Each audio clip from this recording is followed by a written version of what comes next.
శ్రీ గురుభ్యో నమః. మనం నేడు చూడబోయే వీడియోలో వృషభ రాశి వారు త్వరగా కోటీశ్వరులు అవ్వాలంటే ఎలాంటి పరిహారాలు పాటించాలి, అలాగే ఈ రాశి వారి ఇంట్లో ఏ మొక్కలను పెంచుకుంటే మీకు లక్ష్మీదేవి యొక్క అనుగ్రహం కలిగి ఆర్థిక పరంగా అభివృద్ధిని పొందుతారో ఇప్పుడు తెలుసుకుందాం. వృషభ రాశిలో జన్మించిన వారు ఎవరైనా ఉత్తర ముఖం సింహద్వారం ఉన్న ఇంట్లో గాని లేక దక్షిణ ముఖం సింహద్వారం ఉన్న ఇంట్లో గాని ఉంటే మీకు తొందరగా ధన ఆదాయం కలుగుతుంది.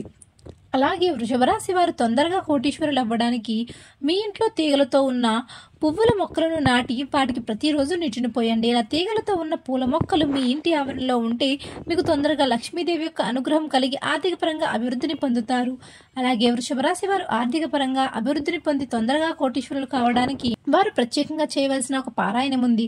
అదేమిటంటే వృషభ రాశి వారు మీ ఇంట్లో బుధవారం రోజున ఒకసారి సామూహిక విష్ణు సహస్రనామ పారాయణం చేస్తే అనేక రకాలుగా కలిసి వచ్చి ఆర్థిక పరంగా అభివృద్ధి పొందడంతో పాటుగా తొందరగా మీరు కోటీశ్వరులు అవుతారు. అలాగే వృషభ రాశి వారు ప్రత్యేకంగా హనుమాన్ ద్వాదశ నామ సూత్రాన్ని ప్రతిరోజు గానీ లేకపోతే ప్రతి మంగళవారం చదువుకుంటే మీకు ధనయోగం కలుగుతుంది. అలాగే ఈ రాశి వారికి పెద్దవాళ్ళ యొక్క ఆశీర్వాదం కూడా ఆర్థిక అభివృద్ధిని కలిగిస్తుంది. అందువల్ల వృషభ రాశి వారు ప్రతిరోజు మీ ఇంట్లో పెద్దవాళ్ళ ఆశీర్వాదం తీసుకోవాలి. అలాగే వృషభ రాశి వారు ప్రతిరోజు జపించుకోవాల్సిన ప్రత్యేక మంత్రం ఒకటి ఉంది.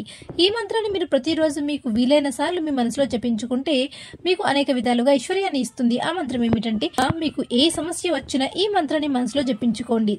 శ్రీ గురుదత్త జయ గురుదత్త. ఆ సమస్య మంత్రం చాలా బాగా పనిచేస్తుంది.